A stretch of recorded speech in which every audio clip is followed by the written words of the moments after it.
at you. Don't take away from you. You know what I mean?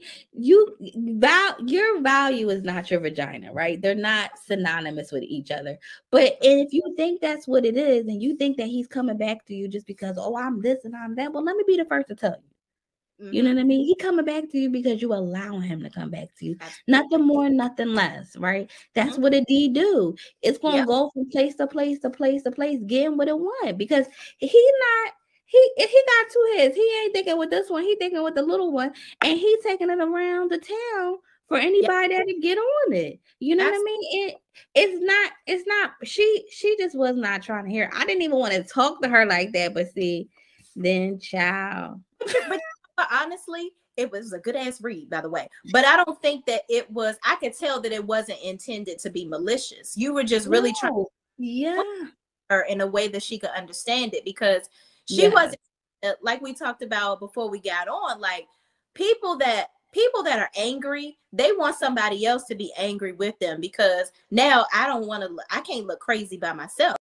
Hey folks, it's kandylandtarot with your mean friend. This is technically take 2. I just felt like I was over explaining the situation too much, so let me just give you the abridged version, okay? So this lady, who happens to be the clearly mistress of another gentleman, not another gentleman, sorry sis, anyway, basically a hoe has just been displaced. And when I say hoe, I'm just using the old school terms, okay? It's nothing personal against Miss Curry. It is what it is. Here's what I want to say about this. And congrats to Miss Gigi for her interview and the way she handled it. But here's what I want to say about this. What I want to say as your mean friend, guys, is it doesn't cost anything to apologize to someone, and it doesn't mean that you love someone else a little less. All right, so you love someone and you got involved with them when they were still messing with somebody else. So you don't owe, quote unquote, that's everyone's favorite, you don't owe the person anything. Have some fucking decorum. Have some decorum. Have some decorum, please, so that your story doesn't look like trash. Nobody wants to spread this story to the grandchildren. You know what I mean?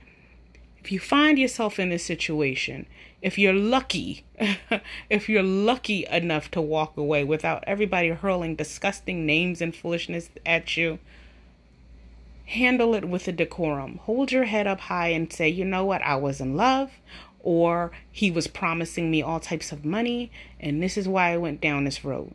All of this shifting the blame onto the wife or whoever, look, damn it, they were here first. And no, they don't have any right to spit on you, to talk bad about you, to down you. At the same time, people are going to defend what they know. They don't know you. And if they do know you, you already know why this story looks trash. So come on, have some decorum.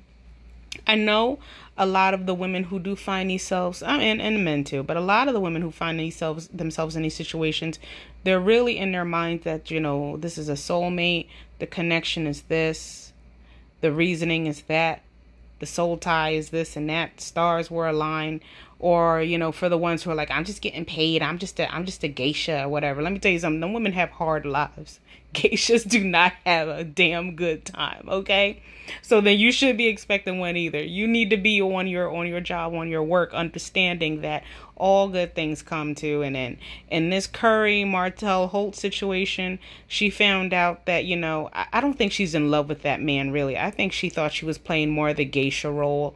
I think she thought that with these beautiful little boys she had, that she was going to get, you know, a payday, or at least something very consistent, something that was going to help elevate her. She's saying she doesn't need her money or his money or whatever, but then she goes back to what he used to do.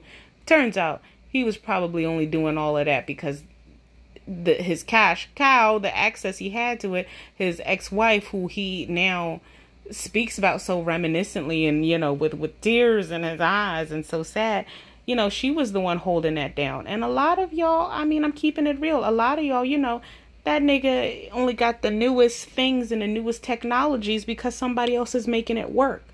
And the only reason they're not with you is because, you know, you might indeed have really good head and really good punani and everything, but You can't pull a PlayStation out your punani. You can't pull a Peloton out of your punani.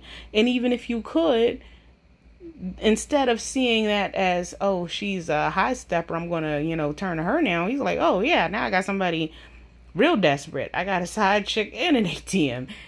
I just really want you all to be very careful so you don't end up like Miss Curry on live screaming, talking about how she's not bitter, how she's not angry, while her voice is just 10 decibels over. Cops probably getting called because they thinking someone's ass is getting beat and she's just having a damn nervous breakdown. All right, that's very ungeisha-like. That's very unsoulmate-like. And during this time of squares, and we're not getting a whole lot of trines and sextiles in our astrology. We're getting a whole lot of squares and oppositions. This isn't going to be something that stops anytime soon. If somebody loves you and they're involved with someone, they're going to put an end to that shit so that your story doesn't look janky. It's not going to take them 2 years, 4 years to risk it all. They're going to get that shit together in a few months. And they're going to make sure that when they have you around people, that you're not going to be talked to a certain type of way because they're going to shoulder that blame. Not because, what you all did wasn't wrong, but because they're not going to want you to be out here looking crazy. Well, they're not going to want your story to be that. If you don't have that, stop lying to yourself and trying to make it something it's not. Put down some boundaries. Understand facts. Understand fact. Understand fact. That people, men especially, keep coming back because they can. If you put that electric fence up, and you know what I'm talking about, obviously it's a metaphorical thing. If you put that electric fence up and they can't get past, you already know what's going to happen. They're going to keep moving. It's not cute to have a stalker because that just means that this was someone who wasn't used to you not letting go, and now they're coming for you. Like, oh, they're infatuated now, and I told him to go back to his wife, and they're infatuated with me because you weren't letting go. And when you finally did, they're like, oh, hell no, I need my fix, my emotional fix. Watch your backs out here, ladies. Watch your backs out here, gentlemen. See you all soon. Bye. Nigga!